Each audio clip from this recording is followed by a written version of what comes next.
Hey guys, welcome back to my channel. Jerfix nga pala. In today's vlog natin, tuturuan ko kayo kung paano magpalit ng wheel hub bearing nitong Honda Civic FD.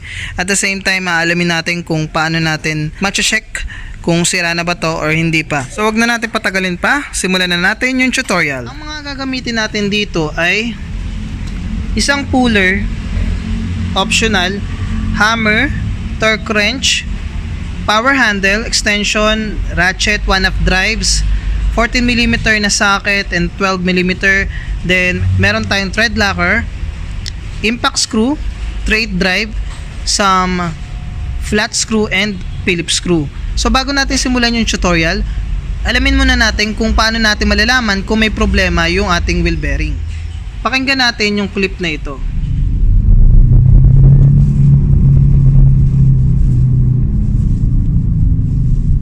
Napansin naman natin dito sa clip na ito ay medyo maugong yung bearing. So aalamin natin kung nasaan yung tunog. At the same time, ipaparinig ko sa inyo kung ano ba yung tunog ng sira ng hub bearing. Ngayon, sa pag-check kapag ka-worn out, ay kailangan kalugin natin ito ng 12 and 6, 9 and 3. So malalaman natin dito kapag may kakalog. Hindi lang sa pag-ugong ng bearing kapag pinipihit, pati na rin kung may kalog.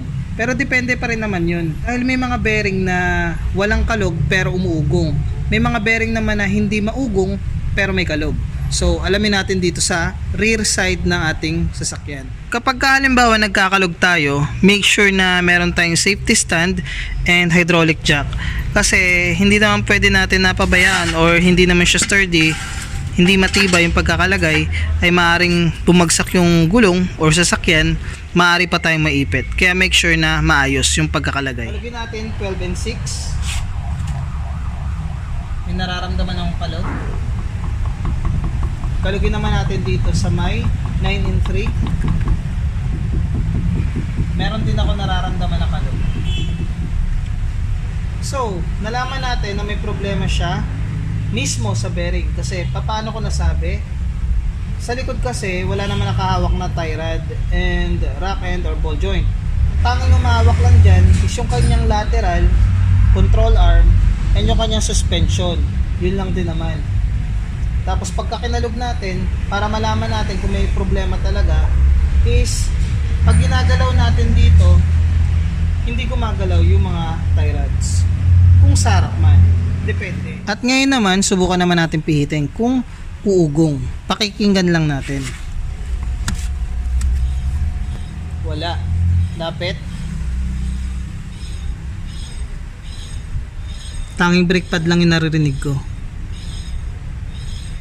So walang ugong pero may kalog yung bearing. Ngayon nalaman natin na may kalog tapos wala rin naman siyang ugong. Papakita ko naman sa inyo yung walang kalog pero may ugong na bearing. At ito yun. Napapansin naman natin kapag kinakalog, wala. Then kapag pinihit natin,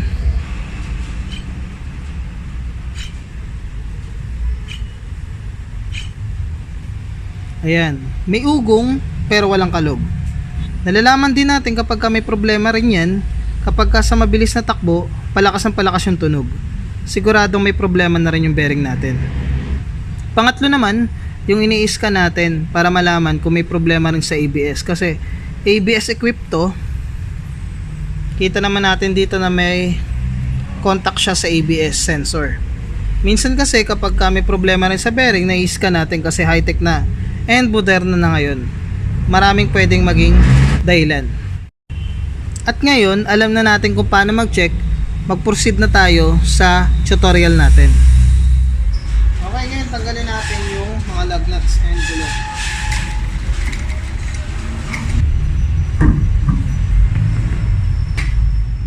Alright, bali nakalas na natin yung gulong. And also kapag halimbawa nagli-lift tayo nito, lagi tayo mag-safety first. Lagyan natin ng kalso yung harapang bahagi or likurang bahagi kapag nag-aangat tayo ng gulong. Lalo na pag paisa-isa yung inaangat natin. Then, maglalagay tayo dito ng hydraulic jack. Ilalagay lang natin ito sa tamang posisyon na matigas na bakal. Then, nilalagyan natin ito ng safety stand bago tanggalin yung gulong. Okay, so natanggal na to. Paikutin na rin natin. Tingnan natin kung lalakas yung tunog. Lapit lang natin.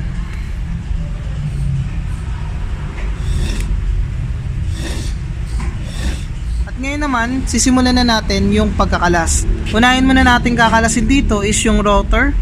After nito, yung bolts ng mga bearings. Yun lang. Bali, sisimulan natin dito sa dalawang screw type. Dahil gagamitan natin ito ng Phillips screw. Kung matigas masyado, pwede natin gamitan ng impact screw. Kalasin natin. Sumasabay sa pag-ikot kasi nga nakarelease na rin yung handbrake. Pero ang gagawin ko dito, pupukpukin ko lang ng konti yung Phillips screw, then tingnan natin kung luluwag.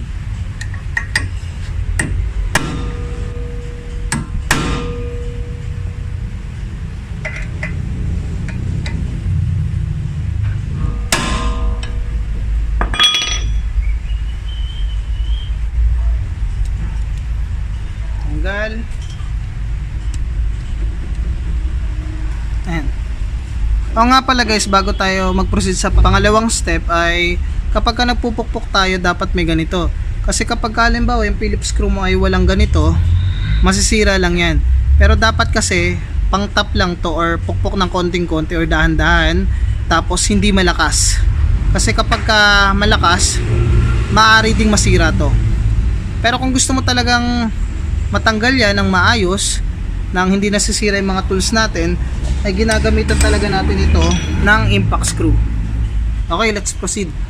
Gagamit ako dito ng 12mm na socket.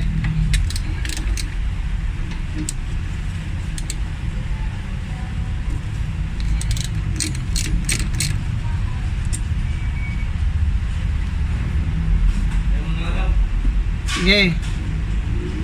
Kapag halimbawa naman nagluluwag tayo ng tornilyo ng caliper, then sumasabay yung pin, mas maganda nilalagyan ito ng combination wrench para pangontra dito sa bolt. Isunod natin dito yung tornilyo na 12mm dito sa flexible hose ng ating caliper.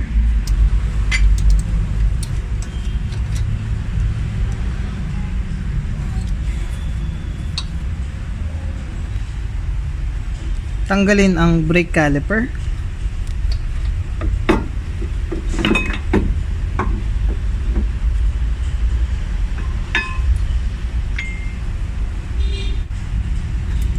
Talian yung caliper.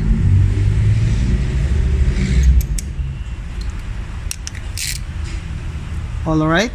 Tanggalin ang ABS sensor.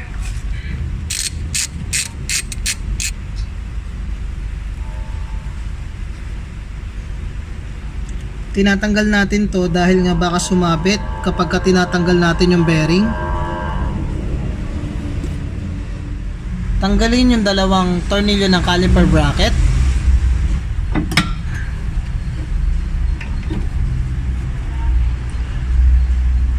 Gamitan natin ng ratchet.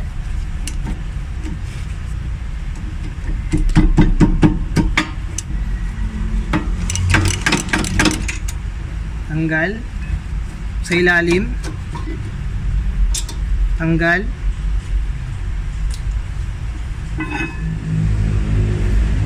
Tanggalin ang rotor disc. At ngayon naman, kakalasin natin yung apat na tornilyo dito sa may gilid. 1, 2, 3, and 4. Ito. Kalasin natin yan. Gamitan natin ang power handle.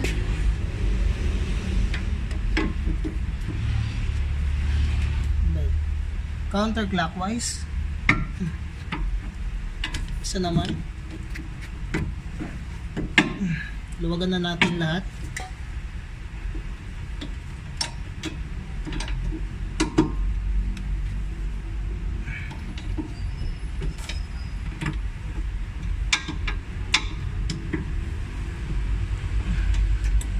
After nun, gamitan natin ng ratchet.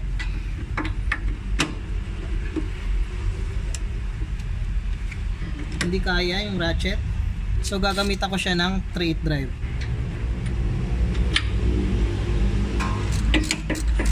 Tanggal.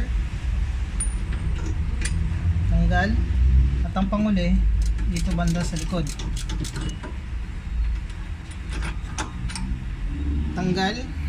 Alright, bali natanggal na natin yung apat na tornilyo dito sa may hub bearing nya. Hindi na natin kailangan tong i-press. hindi na natin to kailangan ni puller. So depende kasi yung puller natin, ginagamitan lang natin ito kapag halimbawa medyo matigas yung bearing kasi nga dahil sa kalawang. Pero kapag halimbawa gaya nito, hindi naman kinalawang masyado, hindi na natin kailangan lagyan ng WD-40 o kaya gamitan ng puller.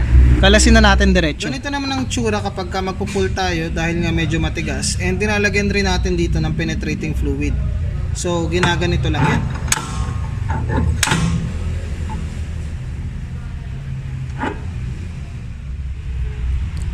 May mga klase naman ng wheel hub bearing na katulad ng ganito. Meron din naman na may tornilyo at meron din naman na may kasamang ABS na, kasama na yung wear. Depende naman yun. Pero madalas siguro pang VUs yun. Hindi ko lang sigurado, pero pare-pares lang din naman. Ang pinagkaiba lang yung itsura, yung pagkakadesign. Dito naman, napapansin natin dito yung kanyang ring para dito sa contact ng ABS, and malinis pa naman kasi kapag ka nagpapasok ng tubig yan, nagkakaroon ng problema sa ABS natin, hindi kumukontak. Minsan nagkakaproblema rin yan kapag halimbawa sira na yung bearing natin, nadidetect sa may computer. Ini-scan lang natin yan. Alright? So bago natin to palitan, kailangan sukatin muna natin. Makikita mo rin sa marking nya, sukatin nyo lang. Ayan, yun dito, dyan, balikan nyo yung position, sukatan, ayos, sukat siya. Yan mga bossing, sukat din naman siya, 5 piraso, okay lang din, ayos. Ayos lang din dito kasi yung paglalapatan niya kailangan parehas rin. Yung diameter o yung paikot niya kailangan parehas, yung o-ring, kasi kapag halimbawa hindi parehas siya, malit ng konti, kakalog ng konti, tapos nakakapasok yung tubig dito sa loob. Kaya yun yung titingnan natin kasi meron siyang o-ring dito para di makapasok yung dumi at saka yung tubig. Okay, linisan na natin mga bossing.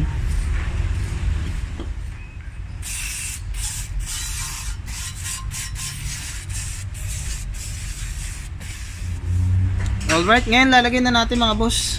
Nilagyan ko na rin yung tornilyo ng mga thread locker, medium strength.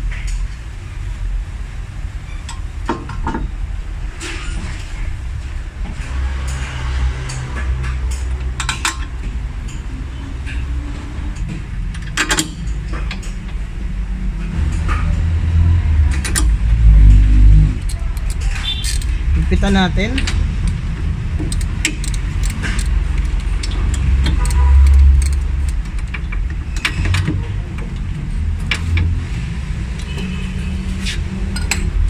Torque natin ito ng 55 foot-pounds.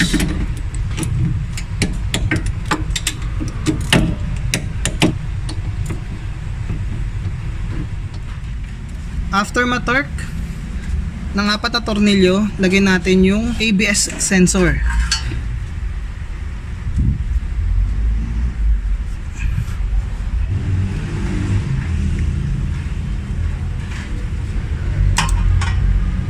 Done. Ibalik ang rotor disc.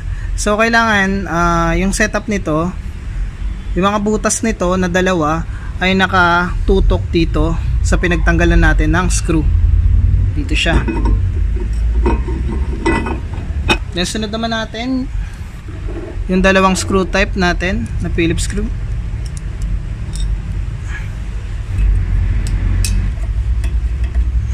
Pitang mabuti.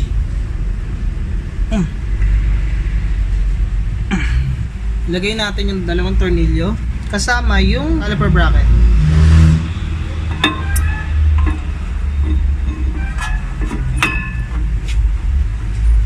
Ilagyan na rin natin to ng thread locker.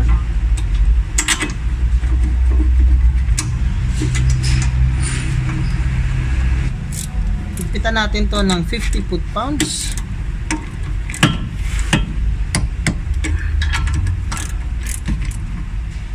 Ayos. Then linisan muna natin yung rotor and yung brake pads.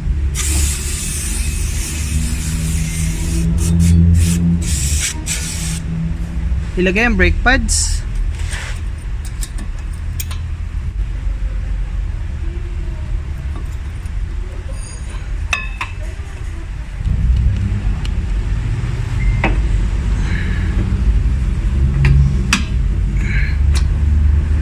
ilagay yung mga bolts and lagyan ng thread lock.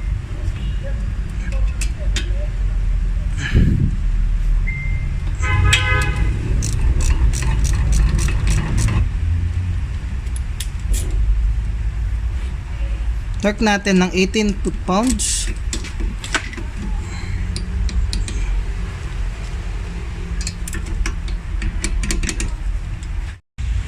Alright, after ng dalawang tornilyo ng caliper natin, ilalagay naman natin dito yung sa flexible hose. Torque natin ng 15 foot-pounds to 18.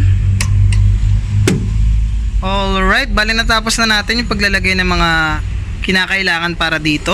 Napalitan na rin natin ito ng bagong bearing at ngayon pipihitin natin kung may ugong pa. Alright, wala na. And smooth na siya. So kalug-kalugin natin.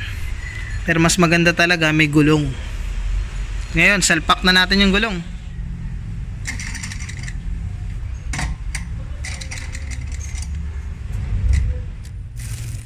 After natin mailapat yung mga lug nuts, i-handbrake.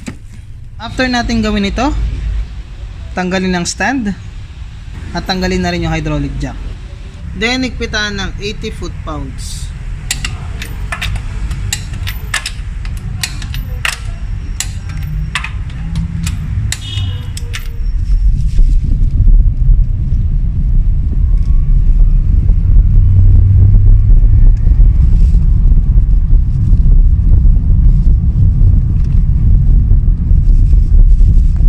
Ayos! Alright, so natapos na natin yung pagkalas ng ating bearing at naibalik na ito sa tama. Sana ay marami kayong natutunan sa video natin for today. Kung nagustuhan nyo, please like na lang po and subscribe na rin. And hit mo na rin yung bell button para always kayong updated sa mga latest video na in-upload natin sa channel na ito. So hanggang dito na lang ang aking video mga bossing. Maraming salamat po sa panonood. Goodbye!